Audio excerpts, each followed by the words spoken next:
Yo, Muddy Waterz podcast. This your boy Shakerah Sims, and I'm here right now with a very, very, very, very special guest. My flesh and blood, my big sister, my twin. One of my motivations and inspirations on a daily basis. Definitely. Shakerah Sims. Hey y'all, how you doing? How you doing? I'm good. How are you? I'm good. Glad to have you on the show. Thank you for having me. I'm really, really honored to be a part of your show. The show is amazing. Thank you. I think you're doing great things. You're doing big things. You're an inspiration for me. But we'll get into it. But yes, thank you. Yeah. Thank you. For real. So you have a nonprofit organization along with many other endeavors that you're chasing. What motivated you to start your nonprofit, and what's the name of it? Okay, so my nonprofit is called The Beauty Beyond the Mirror. Okay. What motivated me to start it? So it's an organization that's catered to girls ages 12 to 17, focusing on inner beauty. The goal of the organization is to reverse negative thoughts and feelings of self in hopes of preventing suicide or suicidal thoughts. So I said that first because during that age group, that's when I started dealing with those exact same things. So a lot of times growing up, people be like, oh, you're so pretty. You're just so pretty, little chocolate skin. You're so pretty. But nobody really took the time to ask and inquire how I really was feeling on the inside. It was kind of like a see and don't say type thing. Like, we know things could be going on, but you just, in public, you smile. And so I had a plastered smile, knowing that I was empty on the inside. I internalized a lot of things growing up because of relationships with certain people in my life.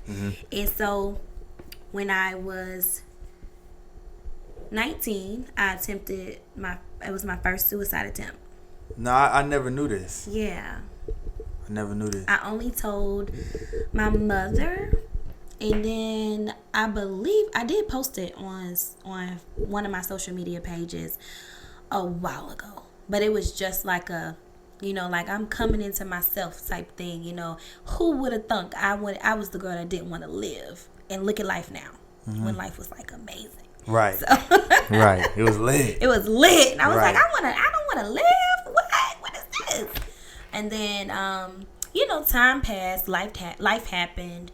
I was in and out of relationships a lot and looking for love and things like that, feeling empty, looking for something to fulfill that void. And I attempted suicide again at 27.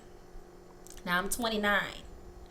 And so this last attempt, I was not around any family. I lived in Sumter, so I was away. And it was just a bad time for me. It was so much change going on in my life, and I didn't really know how to adjust to that change. So I internalized everything, and I was just like, I'm not with it. So I decided to give up. But I woke up the next morning. And when I woke up the next morning, I'm like, okay, clearly there's a reason why I'm here. So I'm going to do what I have to do. I started going to therapy again because I stopped.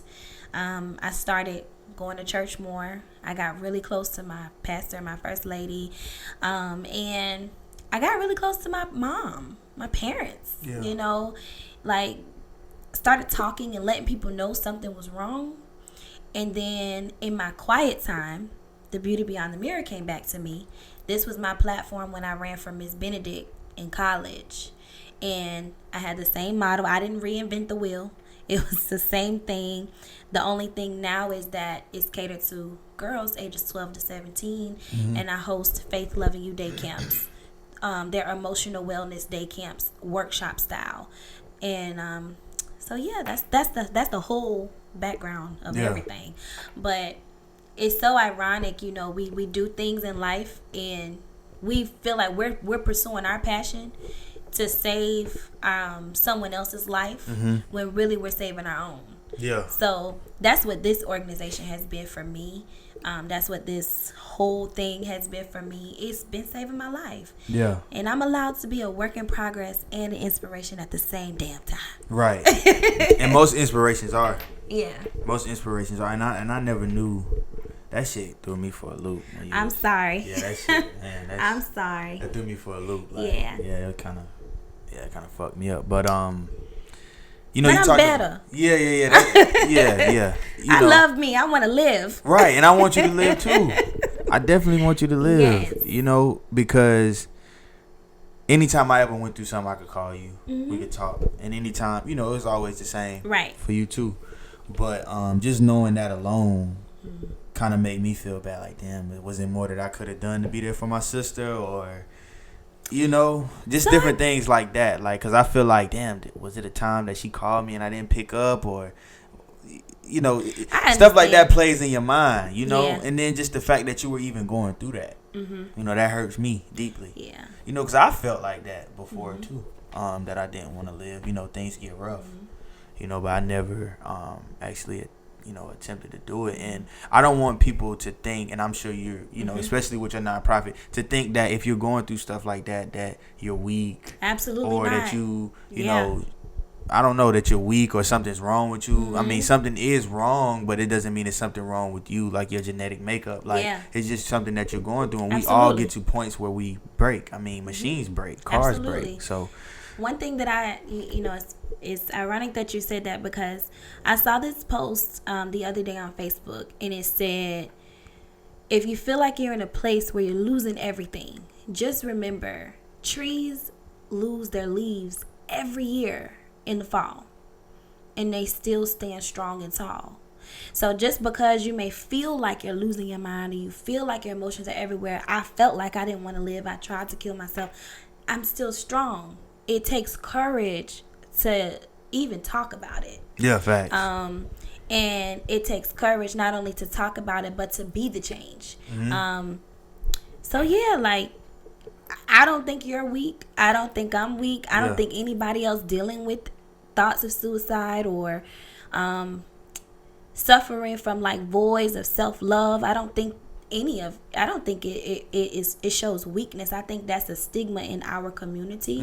It's something that isn't discussed as much as it should be, and I think it causes a lot of toxic things mentally for children growing up in a home where it's just like not talked about.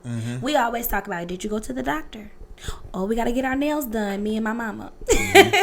You know, let's go get our hair done. Let's make sure the car is running okay. You burning when you pee? Yeah, right. Checking your blood pressure. You know what I'm saying? But growing up, like, my household is totally healthy. You know, now we're all grown. We talk about everything. Right. Sometimes it's a little uncomfortable, but it's necessary. But growing up, you know, I encourage parents with young children to talk to their children about how they're feeling, and don't just do as I say, not as I do, because they have feelings, and those that shutting down or shutting them down emotionally can kind of indirectly turn into other things. Facts. They can internalize things. They can bottle up their emotions. Absolutely. They can become introverts. Yeah. You know, in the wrong type of way. Yeah. But you know, you get school shooters. Yeah. You get serial killers. Like, all type of stuff comes from that. And then if you don't have a family that you can talk to your homies. Absolutely. People that you kick it with. Yep. Cause like, I have maybe one friend that's a guy that I talk to about mental health. That's Jordan. Yeah. We talk to each other about our mental health. And that's amazing. Yeah. But everybody else is like, bro, you crazy? Like, what's wrong with you? Like, that's always the stigma. And that used to put me in a bad place. You know, like, what do you mean? Or when people think like you're seeking attention because you decide to share. But they don't really understand what it took for you to even share what was going on. But then for them to draw a negative connotation from that as, oh, you're attention seeking, or there's nothing wrong with you, you're just crazy, or you're just having a bad day. No, I'm telling you that something's wrong. But just because, you know, maybe they're ignorant to understanding mental health in that way, or emotional wellness in that way, they don't know how to respond. Yeah. And therapy taught me that I can't hold people to my expectation or to my standard of how I treat them. And that's hard, especially when you love somebody. That's hard, but it's life, you know? Yeah, so I encourage anybody, you dealing with it, don't shun away from it. Don't like sweep it under a rug. You matter, and you're the only person that can help you get better because you're the only person that knows you're suffering from it if you haven't talked to anybody. So I encourage therapy.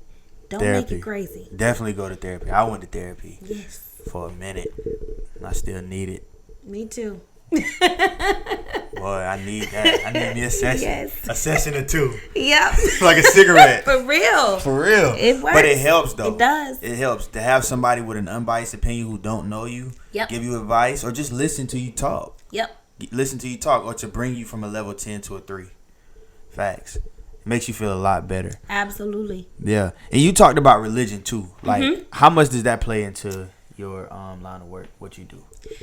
So I guess it would play a lot into it because I don't like the terminology religion. I'm not a religious person. I grew up religious. I'm a spiritual person. Okay. I believe in God. I definitely love him because I know he loved me. He loved all of us, okay?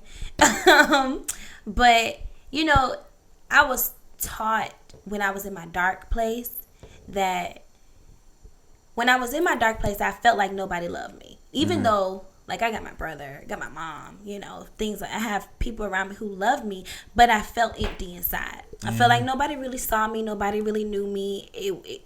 It just is what it is at this point. But then I went to church one day.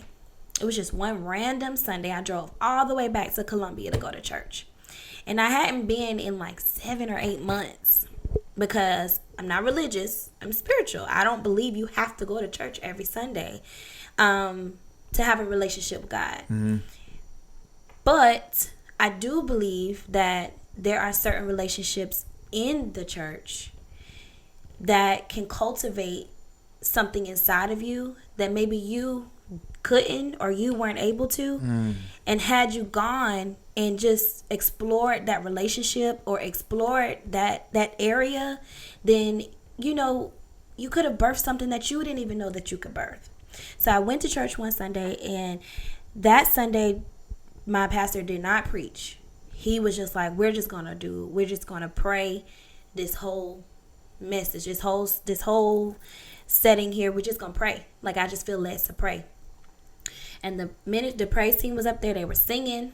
And so he was praying. Y'all was praying the whole time. Like, not really like praying. It was more like praise and worship. Oh. So they were like singing. The band was playing. And my church I go to Forward City Church in Columbia, South Carolina. So it is not like, it's not focused on religion. It is focused on having a relationship with God. And my pastor and first lady really are. They're cool. Like, they're cool. They make it cool to love God. But because they're real. That's just period. That's just what it is. There's no sugarcoating. It isn't like that. So I dress up more to go to work than I do to go to church. My pastor's sometimes in the pulpit with a Tupac shirt on and some ripped jeans. But what comes out of his mouth, is real. It's relatable. Yeah. And so I went to church that Sunday, and I don't know. I just felt something that I never felt before. And somebody who I did not even know came up to me and was just like, God wanted me to tell you that he loves you and he hasn't forgotten about you and you are worthy. And no matter what pit you dig yourself in, he thinks of the world of you to pull you back up out of it every time. That did something for me that, who knows if it was really God. For me, it was God because I hadn't talked to anybody else about it. And knowing that and having that in my head, that was my light at the end of the tunnel. So with everything that I do, my nonprofit organization, my life day to day, I think faith plays a major role. Not necessarily faith in God for other people, but it's faith in God for me because I know had it not been my faith in God, I wouldn't have survived or even had the tenacity to bring forth or birth forth these things that I'm just able to do.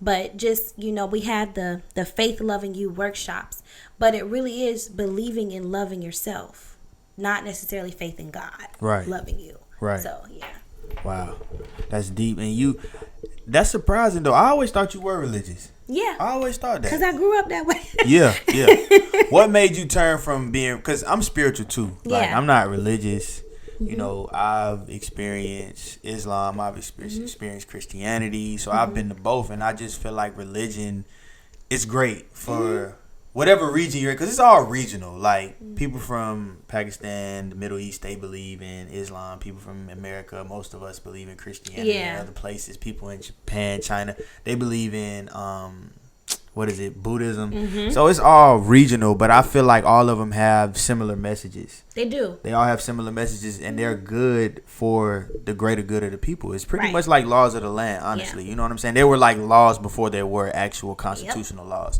But, you know, the best religious experience I've ever had was in the masjid. I went to the masjid. I was like 21.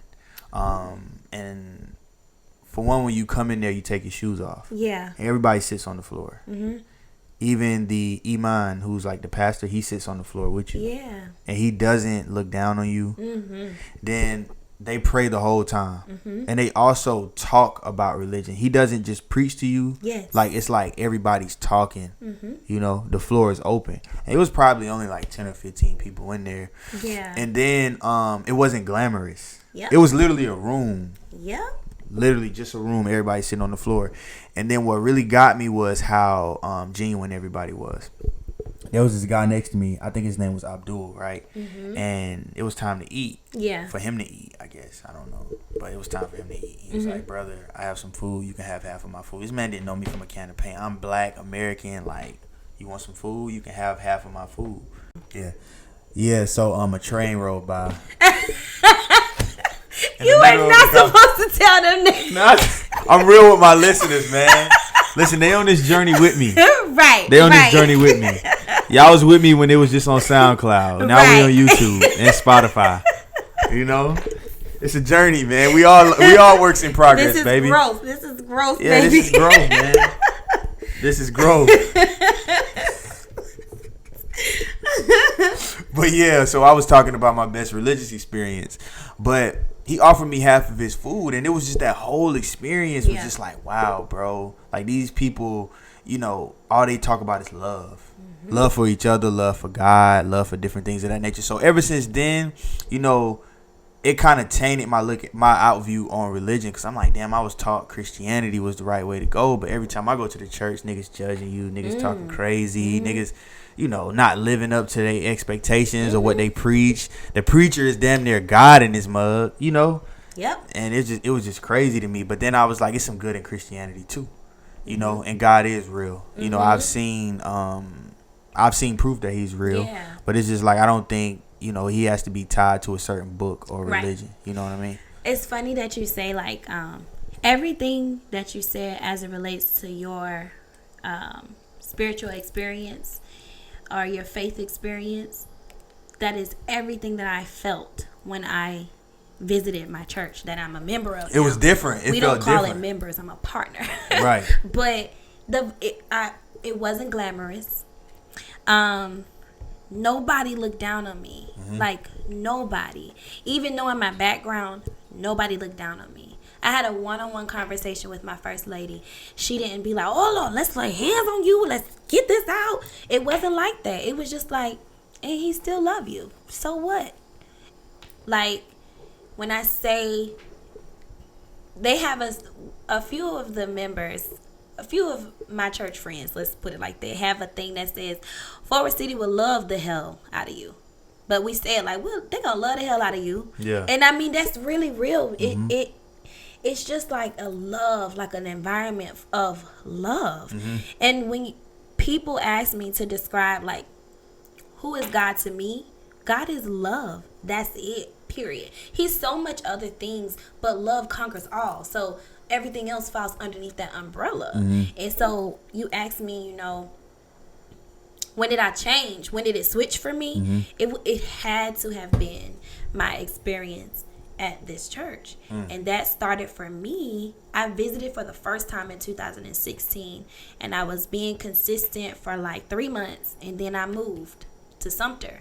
And then it was like, I went through my little thing, and I was just like, and then I joined a life group, because we didn't have Bible study at the time. So life group is kind of similar to Bible study, but we would just kind of come together on a weekday, meet at a public spot, there would be like a outline or a guide to follow, but really we did life together. Like my life group, shout out to Sumter Life Group, they really showed me like I can just be who I am, flawed up and all. And it doesn't make me like, nobody has the right to look down on me, because God doesn't look down on me. Right. The same grace he has for the stripper, he got for the pastor. The same grace he got for the hobo, he got for the rich man. It's not any different. And growing up, from what I saw, nobody verbally told me, but from what I saw, I felt like you had to follow a checklist in order to be a Christian, focusing what I could not do. But going to my church and being under the leadership that I'm under now, they helped me to understand Christianity is not about what you cannot do. It's about what you should do, which is the only thing that we are called to love. That's it. Then I went to a church in Atlanta, the Dream Center, one time. The first lady preached. I don't even know her name. And she said, Christians are so worried about people's opinions, but to hell with their opinions. Stop focusing and allowing other people to focus on your sin and have them focus on your skill. And you do the same. So when I, like, that just, something clicked for me. And that's when I networked and I got together with one of my friends. She backed me financially to do my first event. And from there, it's just been like, I'm going. Yeah. Like, nothing can stop me now. Like, I quit my job in May on faith. Here we go. November, I'm about to do this event. But then to have somebody to believe in me enough to financially back me, it was just like, okay, it must be something in me. So I'm going to stop doubting it. And I'm going to do it. Yeah. Were you asking for that? What do you mean? Somebody to believe in you. Heck yeah. Were you asking for? Okay. Yeah. It's just like that feeling, like, yeah. You know, I was scarred a lot, you know, growing up by friends. Always trying to like seek attention, validation, all these things from people. And I had a lot of wounds because of friends. And it was because I was judging our friendship and being a friend based off of how I was to them. And I wasn't allowing myself to look at the whole picture. So when my friends would have things, I would be like, oh yeah, I'm going to be there. I'm breaking my neck to be there or to support or to help. And because I'm just like, no, this is just the right thing to do. And because I love you, I'm just going to do it. But then when it came time for me, it would just be nothing. It would be nothing. So to have a friend who wanted nothing in return, like she wanted nothing in return. She would kill me if I said her name. Yeah. But, you know, she's just amazing. She's amazing. Like, just a selfless person who wants nothing from me, you know, and just wants me to just do well. And even sometimes with family, you know, just wanting somebody to be like, I see you. Because, you know, I went to college. I got a master's degree. I had a bomb job for like 8 years in management.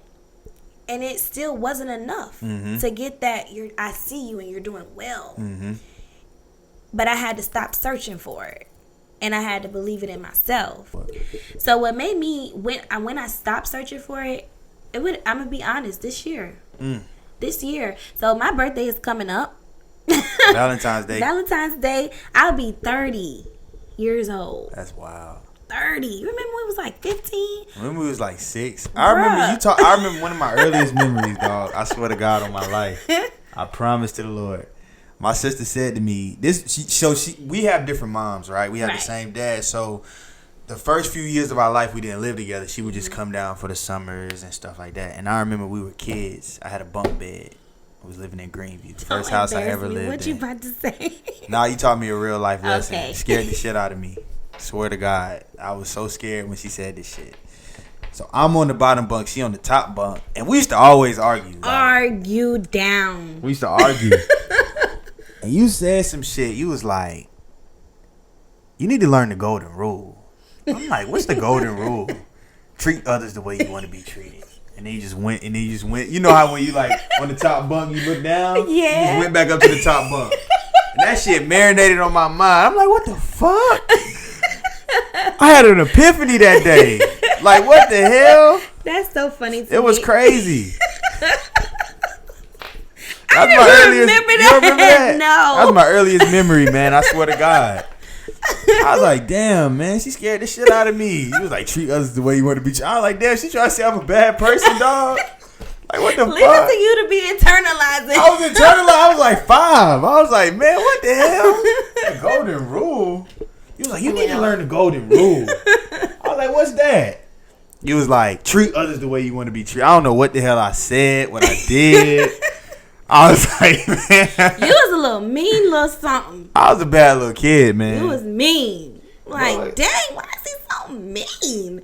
I don't even do anything. I was different, man. I was different. I thank God, though, that you know, it didn't last long. Yeah, It definitely did. It was a spat. It didn't last long. Yeah, I grew, man. Yeah. I think when you go through shit in life, it kind of it matures you. Absolutely. When you go through shit in life. And speaking of that, I think that I owe that to when I stopped seeking validation. Like, why? Mm-hmm. Because,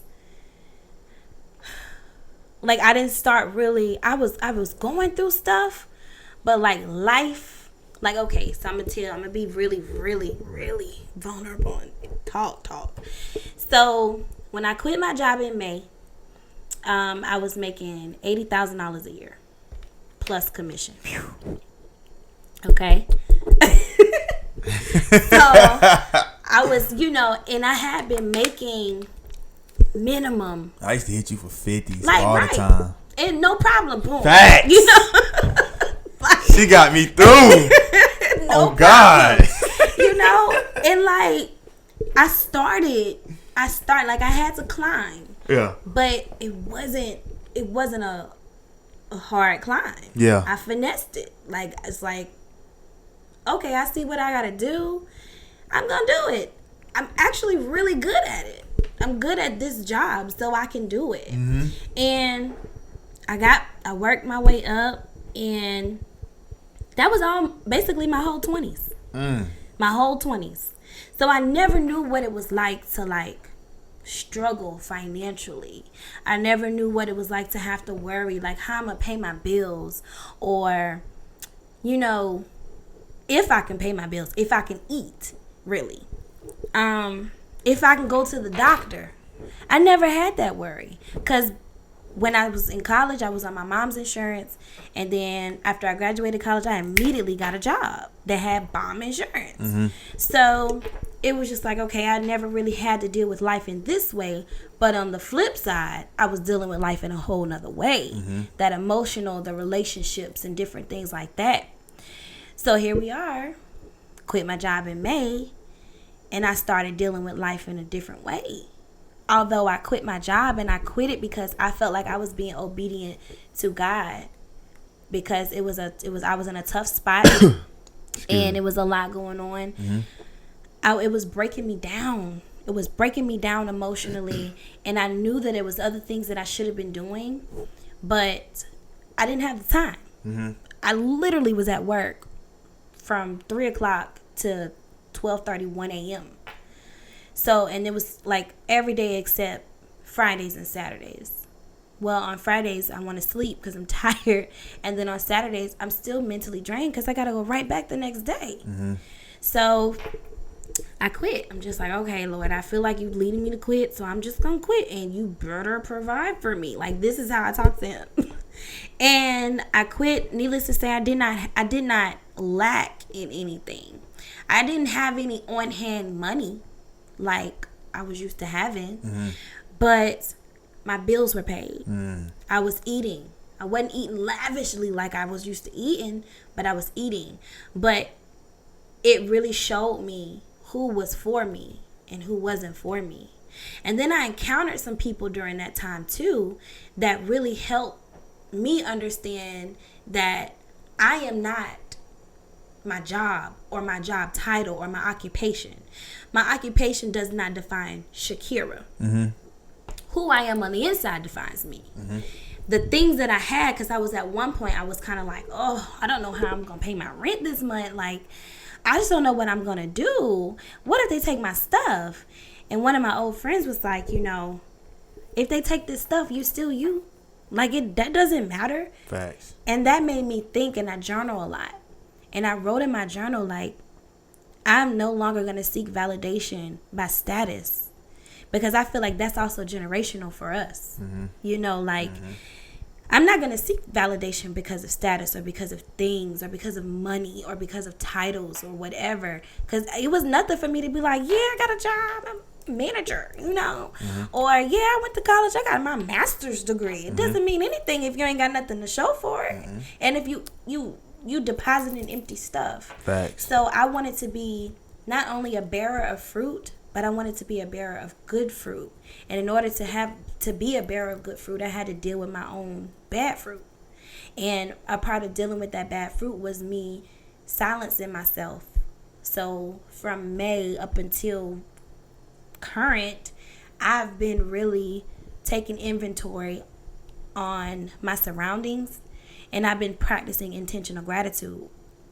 And when I practice intentional gratitude, it helped me to open my eyes, not just to what really is going on around me, but to understand, like, you looking for all these things and all these other people and all these materialistic things at one point, but you are the thing. Like, and so I believe that wholeheartedly. I am the thing. You are. Most definitely. Most definitely. Do you feel like when you quit your job and you had to, because your life turned from not having to worry about money, of course you had your own issues and demons that you were dealing with, but it's like the tide switched. Mm-hmm. Like, you were dealing with all of that stuff, then you got to worry about money too. Yeah. Do you feel like all of that at one time transformed you into a different person? Absolutely. Because I feel like financial, not to cut you off, I feel like financial struggles along with your own insecurity, because like for me, that's what did it for me. Yeah. I had a similar situation too.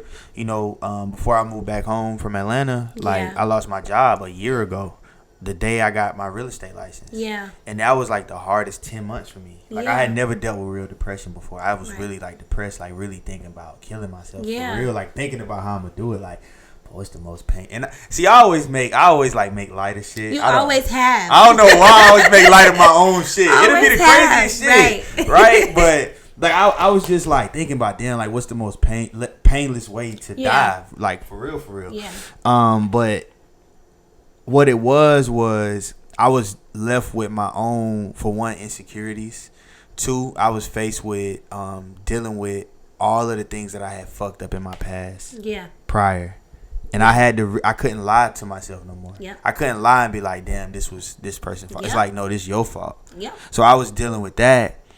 But then I didn't have no money. Mm-hmm. I didn't have no money. And then I was in Atlanta by myself. Mm-hmm. I was isolated. Yep. I was literally in my apartment every day by myself. Yeah. It was a crazy time. Yeah. So what that did for me was that 10 months, once I got an opportunity to make some money, I took advantage of it and I did my best. Right. That made me feel better. And then I just started doing good things along the way. And then people just started to notice, like, damn, you changed, bro. Right. Like, you're a different person. You got gratitude. I was thankful for stuff. Mm-hmm. So once I got a real opportunity and stuff like that and things started to look up, I was like, you know what? I'm grateful for everything, bro. Absolutely. Like, I'm grateful.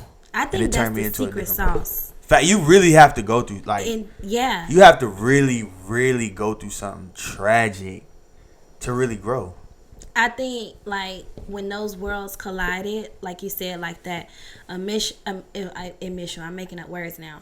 The emotional and the financial hit at one time. Because when you got money, it's just like, okay, cool. Yeah, I'm not happy here, but I'm balling, so I can go drunk. take a trip. Yeah. Right.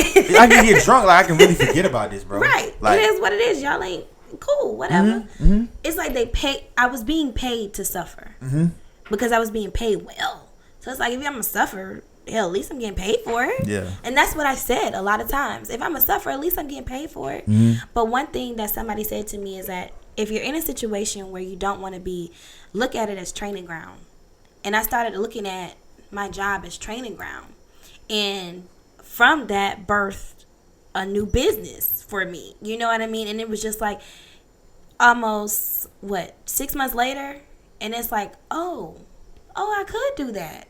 I did do that for like 10 years. Who knew? But it was training ground. Mm-hmm. But the secret sauce is intentional gratitude.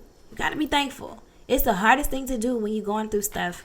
But when you are stripped naked, like LMA has, I think it's LMA, naked, and people probably think that she's talking about like other things, but she's definitely not. But she's just saying like, I want somebody to love me naked, someone who see my scars. So when you learn to love yourself naked, not just like with no clothes naked, but just like intentionally, like internally, just love yourself, flaws and all. Identify your flaws, but you're not God. Like, he made you flawed. So don't be sitting here like, oh, I gotta fix this and I gotta fix that and I gotta fix this and I gotta fix that. No, my nigga, like, love that. Love this. Love that, okay?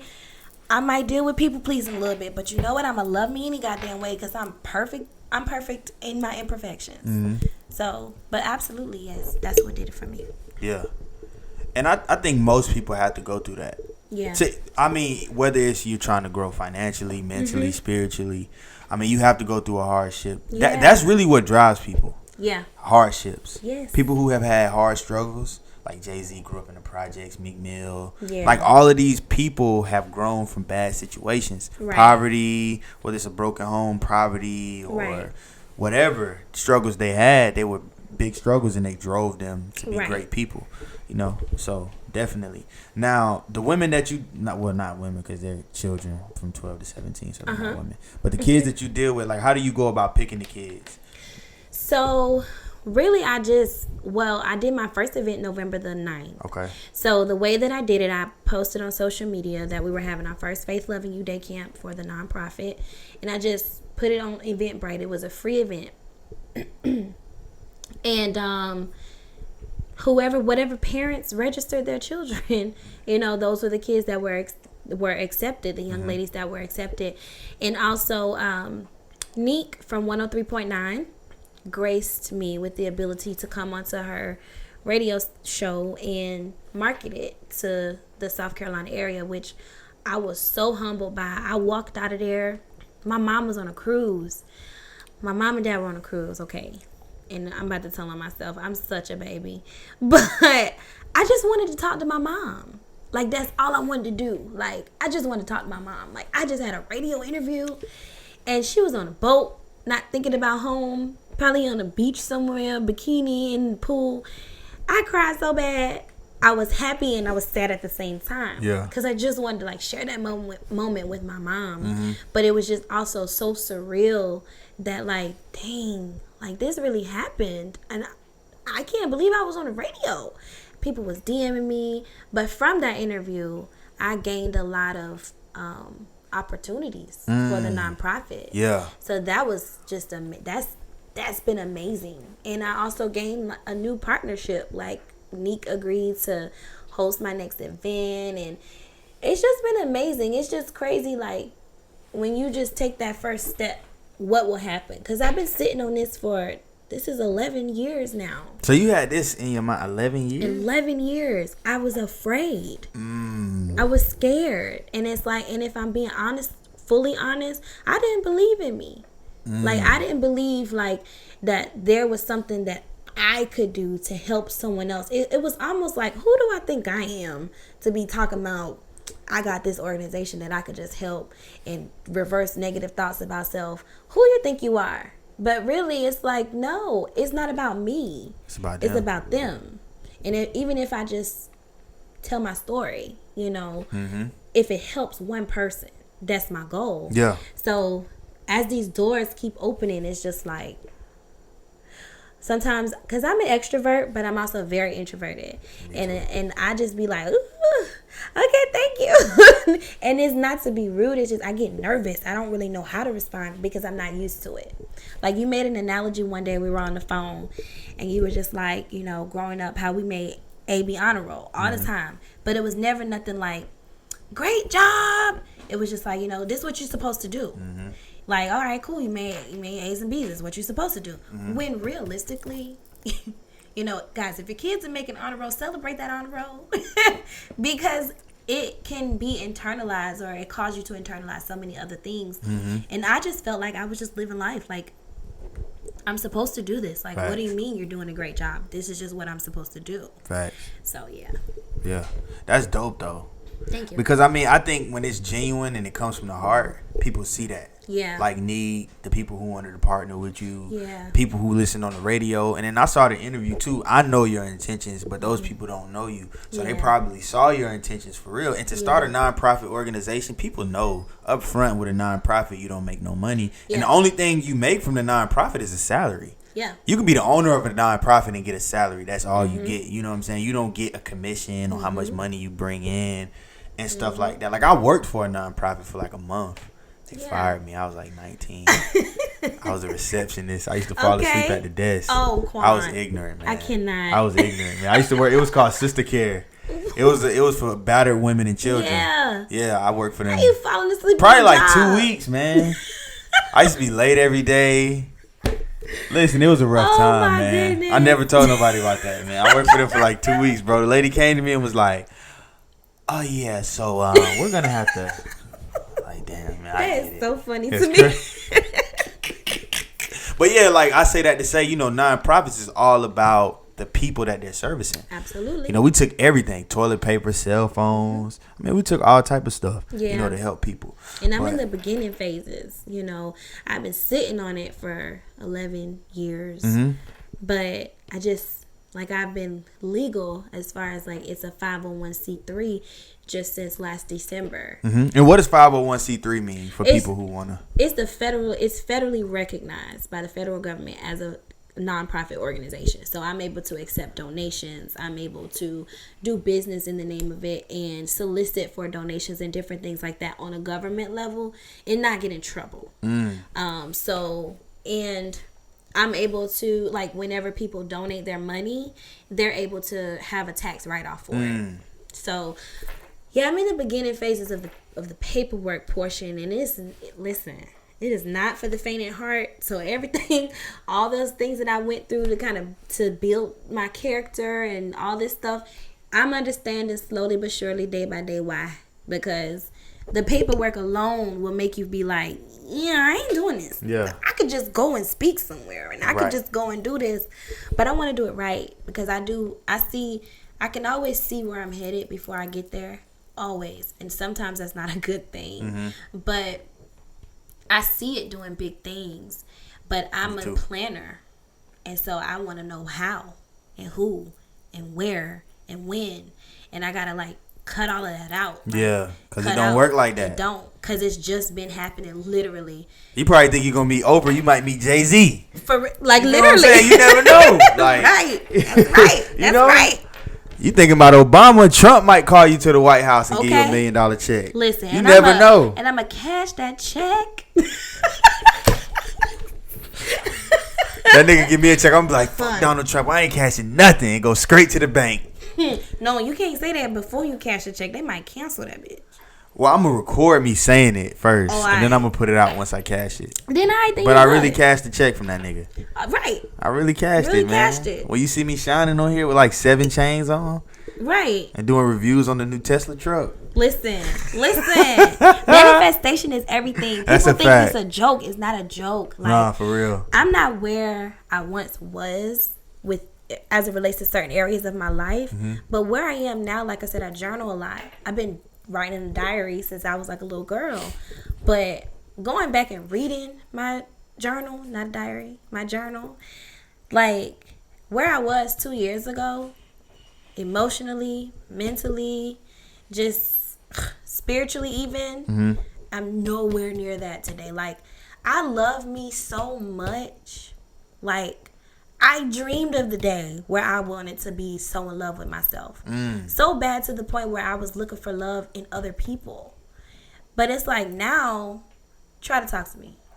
Don't bother me. Because I'm so in love with me right now. Right. And I'm so focused on what I got going on right now. You're going to have to come with all kind of stuff. And not things, but what can you do for me? Because you look good, but are you good for my mental health? Yeah. You know what I mean? Are you good for my emotional health?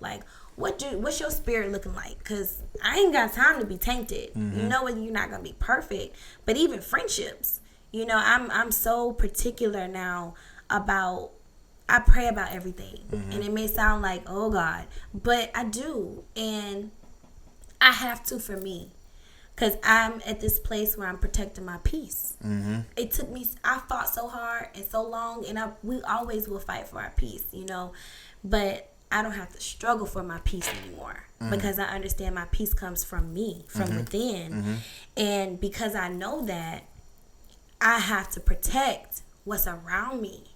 And I believe like our heart is like the roots of a tree.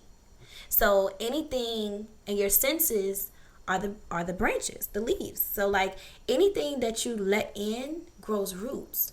So if I don't like, I don't know, I'm gonna use something random. If I don't like onions, but I'm steady eating onions are growing roots in my heart. If I'm in a car one day, this was said at church one day during prayer. If you're in a car one day and you got the radio on, let's say you don't like City Girls, right? So you turn the radio down. You don't turn it off. You turn it down. City Girls like, it's the City Girls, you know I can't fuck. And you just like, you start singing, I'll take you in. So I asked you like, bro, I thought you didn't like that song. Why you singing it? And your response is, nah, that shit just catchy. Like, it's just catchy. It's not just catchy. It went in your ears. What goes in your ears grows roots on your heart. What grows roots in your heart comes out of your mouth and through your actions. Facts. So if I feel like something or somebody is toxic for me, it's up to me to protect me, not them. So I mind who I'm around. I mind what I listen to. I even pay attention to things that I eat. Like, because I love me too much to taint it. Yeah. I might get caught slipping maybe for about a week or so. If you know, if they cute enough, I'd be like, hey, bro, you know, then something just click. Like, okay, no, this is not working out. Fall back. And I fall back. But it's just to protect me. And then, you know, I was talking to my friend the other day, and I'm just like, you know, I don't want that either to be an area where it's just like another lesson learned in the love area. Because, you know, I'm getting older. I want family. I want kids. But I'm not rushing it because I'm living my life and I'm just coming. I feel like I'm just starting to become who I am. I'm not even who I am yet. Like, I'm just not. And I'm bomb. Like, I'm the prize. You know what I mean? But I'm not even who I am yet. So I could go on and on and on about that. But yeah. Yeah. You on your way, though. Yeah. Yeah. You on your way. Now, what is the ultimate goal that you want to accomplish with your nonprofit? Because, I mean, of course, we know the premise of it, you know, who you're targeting, who you want to help. But what is the ultimate goal? Bigger than the girls. Yeah. Bigger than wanting to chase your dreams. What's the ultimate goal? My ultimate goal is to be a traveling host of the Faith Loving You day camps. I want to be in schools. I want to implement it in schools. Not just in South Carolina. I wanted to start here because this is home for us. You know, I moved around a lot, but this is home. But I want to be worldwide. You know how big Susan G. Komen breast cancer organization is? She started small, just like me. Just like me. And look at her now, worldwide. And it's not necessarily about her, but the work that she's doing. I would love for... Damn, not to cut you off. Susan G. I heard that name before. The breast cancer awareness. Is she still alive? I don't know. She do the pink ribbons? Yep. That's her? That's her. She black or white? I think she's white. Oh, damn. Yeah, I think she's white. I was about to big her up. Gotta blur her name. No, I can't deal. White people don't get no burn on this show, baby. I love all the people. Unless you're rich and famous. No, Lord. Or you cut the check. Oh, Lord, Quan. But yeah, like, that's my ultimate goal. I would love to have a safe space in every state where girls can come and just be themselves. They don't have to wear a mask, like, figuratively, of course. They don't have to pretend or put on a facade. They can just be and leave different than when they came. Yeah. And so even with my speaking engagements, I got booked for my first official public speaking event in Connecticut in April. So, like, being able to travel and speak and, you know, help save a life. I don't know anyone personally who suffered or, actually committed suicide. I do know a few people who have attempted. I know a few people who have had thoughts. But I do know I'm very, very close to an older lady whose daughter did. And, that for me, it just made me feel like, it makes me feel like, okay, that's the reason why. Like, that's my why. It's not about me trying to acquire a certain level of status of success financially or anything, or status-wise. It's not about me. But just, I want everybody to feel God's love. That's my goal. Yeah. And I feel like this is my way of showing God's love. No matter what you look like, no matter what you love, who you love, where you come from, what you've been through, come on. Because it's still some faith. Find some faith in believing in whatever it is that you went through. You are worth more. So yeah, that's my ultimate goal. Yeah. I'm working on a book right now. It's an interactive workbook on emotional wellness. Okay. So it's pretty dope. I'm working on it. It's a work in progress. That's different too. Yeah. Yeah. I'm trying. Yeah. And just, using every day, I've been sleeping a lot less. And it hasn't been intentional. It's just been like, oh, yeah, I can do this. I can do that. Like in the background planning. And I've been in the background for so many years helping everybody else with their dreams and their goals. So it does feel a little awkward being in the forefront right now. Like you got to plan it and execute it. Right. Yeah. Right. So it's like you're a full-time entrepreneur and you're a full-time employee as well. Because I do have a job now. And, that's hard. Work is in the way. Work is in the way. But, you do what you got to do. What Nip says, stay down so you can come up. Facts. So, it's a marathon, that's not a right. race. That's right. It's a marathon. I'm proud of you. I'm proud of you. I want to say I'm proud of my big sister. It's my twin right here. For many years, any endeavor that I chased, she supported me. I always will. 100%. When I was on my BS, she called me out. Always will. I'm talking about from a jet. I'm talking about like 5-6 years old. We used to argue all the time as kids, man. But, my sister always had a jewel for me as a kid. Like, every time she'd come home, or even when she moved back to Columbia, like, she always had a jewel for me and always had something positive to say, or always had a lesson she could teach me. And, I see some big things for you in your future for sure. And I'm proud of you. I'm happy that you're actually chasing your dreams and you're doing it. And it's working. You had your first event and it was a big, major turnout. So I'm proud of you. And I definitely had to get you on the show. Thank you for having me. Listen, and I want to say something. None of you, I don't give a fuck who it is. If you follow me on social media, do not fucking talk to my sister. Do not follow her. Listen, man, that is a dub, okay? No, they can follow. I will fight the you Instagram. niggas, bro. They can follow the Unless Instagram. you got daughters that's 12 to 17, do not follow my sister, bro. Facts. He's crazy. That's a fact. That is a fact. He's always been like that. Yes, like, bro. Don't never want me to talk to nobody. That's a dub. I'm older than him. That's a dub, bro. You niggas is weird, man. Stay away. They are weird. Yeah, niggas is weird. Stay away from my... Listen, I'm telling you, niggas. Stay away from my sister, bro. Fact. I'm going to put in the description that it's my blood sister. We have the same last name. We do. But tell the people where they can follow you and how they can get in touch with you. So you can follow my nonprofit organization on Instagram, The Beauty Beyond the Mirror, on Facebook, The Beauty Beyond the Mirror, and I have a YouTube channel as well. It's Jovial Queen. I also just launched a consulting business where I do professional development, I do event planning, and I also assist you with the planning in the background of you being able to execute your dream and your vision.